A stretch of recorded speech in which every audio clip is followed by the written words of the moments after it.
Bom, seguindo aqui, então a gente já vai para o último slide aqui, né? Já finalizamos praticamente a cromatografia líquida. Só quero dizer então que na cromatografia líquida a gente tem como as três possibilidades de métodos de calibração que a gente aprendeu lá no início da disciplina. As três possibilidades se aplicam muito na cromatografia líquida, né? É bem comum fazermos curvas de calibração, né? Quando a gente tem o branco, né? Lembra? Dá para fazer métodos de adição padrão tranquilamente, né? Quando a gente não consegue ter o branco de uma amostra, tranquilamente dá para fazer adição padrão, funciona perfeitamente. E também aqui é onde é bastante, nas cromatografias, né? Tanto na gasosa como na líquida, é onde mais se usa o método do padrão interno. É bem difícil conseguir achar certinho o padrão interno, porque tem tantos aqueles pré-requisitos para que ele funcione, né? Mas também dá para usar. Então, é uma técnica analítica aí que a gente usa bastante as três possibilidades de métodos de calibração. Outra curiosidadezinha aqui que eu vou deixar também é que a HPLC, se a gente usa um detector não destrutivo, né, dá para usar depois um outro detector, uma outra técnica, que é o detector de massa, né, entenderam? Então, a gente já viu também, né? Quando a gente usa o HPLC com detecção de massa, dá para antes da massa colocar um detector, né? Não precisa sair do HPLC, da coluna e já vir para o massa. Dá para sair da coluna, fazer um UV visível, por exemplo, que não destrói a amostra, né? E depois o massa. Então, são possibilidades, né, pessoal? A gente chama isso aqui, só quis dizer para vocês que a gente chama de técnicas hifenadas. Esse hífen aqui quer dizer que tu grudou uma coisa na outra, né? Então, tem essa expressão aqui que é muito usada, né, na química, técnicas hifenadas. Quer dizer que tu pegou uma técnica analítica que tu aprendeu e tu grudou com outra técnica. E se essa outra não é destrutiva, dá para grudar mais outra. E assim tu vai grudando, né? Como tu detecta e não destrói, dá para detectar outra propriedade da analito, né?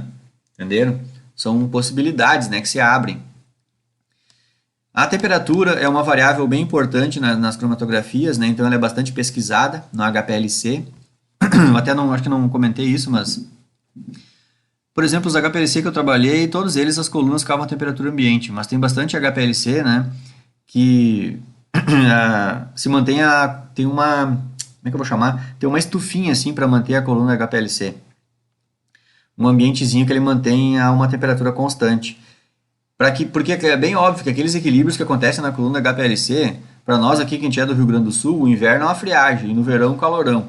Né? Claro que o laboratório tem ar-condicionado, né, meio constante a temperatura, mas assim, influencia a temperatura nos equilíbrios de troca entre o analito, entre fase estacionária e fase imóvel. E aí, então, esses cromatógrafos assim que tem esse espaço que é uma estufinha para ficar a coluna de cromatografia líquida, os usuários normalmente fazem com que aquela estufinha fique ali 5, 10 graus a mais do que a temperatura ambiente. Por exemplo, chutar que a temperatura normal aí seria 25 graus, as pessoas deixam aquilo ali a uns 35 graus, um pouquinho mais quente que o normal. Daí, então, sempre que for inverno ou verão, aquilo sempre está nos 35, né? Ou vamos estar 40, nunca vai estar 40 graus lá dentro do laboratório, né? Então, aí o camarada escapa dessa possibilidade de que a temperatura vai influenciar. Se ele fazia aquela temperatura no inverno dava uma coisa, no verão dava outra. Então, não. Seja inverno ou verão, quando ele faz a separação cromatográfica, a coluna dele está sempre a 40 graus. Entendeu? Não é muito alta temperatura, é só isso, é um pouquinho a mais que o normal. Mas também tem oscilar essa temperatura. Então, por isso que eu botei que isso aqui ainda é pesquisado até hoje, né? Evoluções. Tudo não é na HPLC, né? Que fique bem claro, tudo está sempre em tempo inteiro em constante evolução, né? Inclusive aqui, ó, a HPLC ela é bem antiga, né? Essa técnica que eu expliquei para você, só que já existem, né, vários correlatos da HPLC, né? Por exemplo, o HPLC é oriundo de uma evolução do HPLC, né? Que é partículas bem pequenininhas, uma pressão bem mais alta, eu já falei dela, né? O Ultra High Performance Liquid Chromatography, que é o HPLC. Até tem uma sigla assim que é só UPLC, né? Só que na real é uma sigla registrada como marca, né? Então, eu acho que o mais correto para a gente usar assim, não fazer, é dizer que é UHPLC. Depois tem essa cromatografia aqui que eu nem entrei em detalhe, né? Bem rara assim, mas eu até vou deixar um vídeo que alguém ficou curioso, que era bem específico. É o HPTLC, que é a cromatografia de placa. Ela é uma cromatografia de alta performance, mas feita em placa. Esse vídeo, deixa eu achar ele, é esse aqui, ó, HPTLC. É um vídeo bem razoável, bem demonstrativo, assim, mostra passo a passo, bem legal. Mas vou deixar como curiosidade para vocês, né? Só para não largar o nome e não achar, porque eu demorei para achar um vídeo bem bom, assim, bem bom mesmo, é um tutorialzinho, assim, né? E não é tão grande, 8 minutos. Ele mistura a cromatografia, é bem interessante, porque ele é uma mistura de HPLC, né? Mas com a cromatografia de placa. Lembra? A gente começou falando de cromatografia aqui. Eu falei da coluna, daquela de coluna, com a primeira que eu expliquei para vocês foi... Cadê? Foi essa aqui, né? A primeira que eu expliquei para vocês foi essa aqui, de coluna. Mostrei um videozinho e tudo mais. E a segunda foi a de placa. E isso aqui, essa técnica aqui, o HPTLC é uma mistura da coluna de placa, por isso que chama coluna fina, né? E aqui o HTLC. HTLC é High Temperature Liquid Chromatography. Eu lembro que isso aqui era mega novidade, assim, né? Pelo menos para aqui no Brasil, né? Eu lembro que eu estava no doutorado, já faz mais de 2 décadas. Não, 2 décadas já faz. É. E, e eu fiz o meu seminário, tem que sempre no seminário tem que ser uma coisa bem diferente, assim, bem nova, assim, não é fazer seminário de coisa batida, né? Em química analítica. E na época eu fiz um seminário sobre isso aqui, então eu fiz um seminário lá, era uma disciplina de seminário, né? Quem fez mestrado, doutorado sabe bem como é que é. E o meu seminário foi sobre isso aqui, sobre HTLC, que na época era mega novidade, eu tive dificuldade bastante de achar material, né? Tudo só achava artigo científico sobre ela, não tinha livro nenhum, até hoje não tem muito isso aqui em livros, né? E essa é assim, ó, é uma cromatografia onde a fase imóvel ela adquiria um fluido supercrítico. Normalmente é o gás carbônico. E aí deixa o gás carbônico numa alta temperatura e alta pressão também. Então ele não fica nem gás nem líquido. É um outro estado da matéria. Tem o sólido, líquido e gasoso, né? E aqui na minha disciplina vocês já aprenderam que existe o plasma também. Um outro estado entre o sólido, o líquido e o gasoso é entre o gasoso e o líquido. Se está muito alto, ele fica gasoso. Se a temperatura é muito alta, fica gasoso. Só que se tu vai aumentando a pressão, aí ele vai vindo para o lado líquido. E tem um determinado momento que um gás não consegue nem ser gasoso e nem líquido. Ele fica com um comportamento diferente. As propriedades químicas dele, né? A propriedade físico-química dele fica diferente. E esse jeito aí é chamado de fluido supercrítico. Porque na real ele visualmente parece um gás. Ah, é isso que eu chamo, pouco me lembrei. Ele parece um gás, mas... Deixa eu achar o meu... Ih, até sei. Achar o meu livro aqui. Onde é que está meu livrinho aberto aqui? Ele parece um gás, mas tem viscosidade de líquido. E então a fase imóvel da cromatografia de HTLC é esses fluidos supercríticos que são usados como fase imóvel. É nesses encartezinhos aqui, ó, do Harris. Tá aqui, ó. Ele mostra uma coluna mostrando aqui no A. Deixa eu dar um zoom aqui. Aqui tá, ele mostra um fluido supercrítico. Só que lá no livro ele praticamente não explica como é que funciona a cromatografia. Só um quadrado, que sabe que esse quadrado dá um comentário ali. Ele nem chega a falar que é HTLC. Ele só fala dos fluidos supercríticos e deu. Mas na época, imagina, quando eu fiz o seminário, não tinha isso aqui, né? Na época, tinha que catar em artigo e tudo mais. Né? Mas aqui está o dióxido de carbono líquido. Ó, dióxido de carbono líquido, né? Aqui no B, o início para ficar a fase supercrítica, ele está virando a fase supercrítica. E aqui é o dióxido de carbono no fluido supercrítico.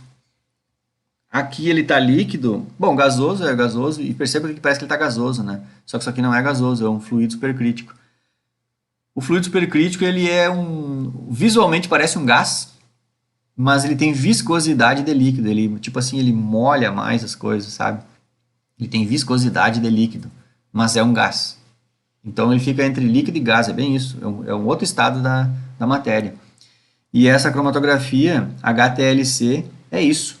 E ela é muito prática, na época eu lembro esse meu seminário lá, tem muitas aplicações são feitas, né, e muito mesmo, né, uma evolução também da HPLC, por isso que eu chamei de correlatos, né. Dentro dessa lógica do HPLC vão surgindo novas possibilidades aí, certo? Pessoal, então eu encerro aqui o estudo da nossa última técnica de análise instrumental, que foi a cromatografia líquida, certo? Nossa última técnica aqui, cromatografia líquida, HPLC, dei o foco no HPLC, é claro, né, que é o basicão, hein? Para depois aí aprendendo as outras, né, que são oriundas dela. E fechamos aqui as técnicas cromatográficas, né? Então, lá naquele meu materialzinho ali, deixa eu catar aqui no meu arquivo, a disciplina análise instrumental, tá aqui o meu cronograma, né? Eu fiz um cronogramazinho da disciplina e a gente estudou,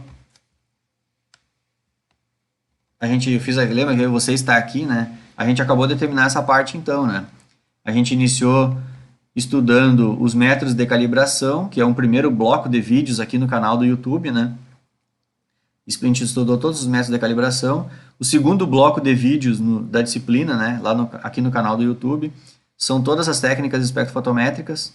Aliás, todas não, mas as principais, né, que eu ensinei na disciplina. O terceiro bloco de vídeos são as técnicas de eletroquímica, certo? A gente tem um outro bloco de vídeo, um playlist, né, no canal aqui no YouTube. E agora a gente acabou de encerrar o último bloco de vídeos, que são o estudo das cromatografias, né? Que eu botei que a gente está aqui, por enquanto a gente está aqui. E a sequência da análise instrumental é sempre isso. Vou repetir, finalizar aqui a disciplina dizendo que a análise instrumental nada mais é do que usar um aparelho mais sofisticado para determinar a concentração do analito numa amostra. É isso. Muitas vezes a gente pode pegar simplesmente a amostra, colocar num aparelho espectrofotométrico ou um aparelho eletroquímico e já obter o sinal, interpretar o sinal e ter o resultado. Mas, às vezes, essas técnicas aqui não são seletivas. E aí, então, se a gente colocar dois analitos, os dois dão o mesmo sinal lá no aparelho. E a gente nunca vai saber se o sinal era de um ou do outro. Aí é que vem a cromatografia. Entenderam? Então, a cromatografia não é uma coisa obrigatória. Mas, talvez, a gente tenha que fazer a cromatografia para depois usar a técnica de determinação do analito. A técnica que detecta o analito, certo? É isso, que detecta. E a cromatografia separa. Então, digamos assim, a espectrofotometria e a eletroquímica, elas detectam moléculas, detectam. Cromatografia separam moléculas. Claro que a gente não vai só separar e deu, né? Então a gente separa e detecta. Ah, mas não precisa separar, ela detecta, ela não confunde um com o outro. Ah, então tranquilo, então não precisa cromatografia, entenderam? E vocês viram que de todas as técnicas que a gente aprendeu aqui, só a coulometria que não precisa de método de calibração, né? O resto tudo precisa. E se a gente não estivesse falando em análise instrumental, estivesse falando de tudo que é tipo de análise aí afora, boa parte das técnicas... bom, mas aí é mais simples, né? Gravimetria também, gravimetria a gente não faz curva de calibração, né? Mas assim, não vou falar das outras, então vamos pensar só nas de análise instrumental, né?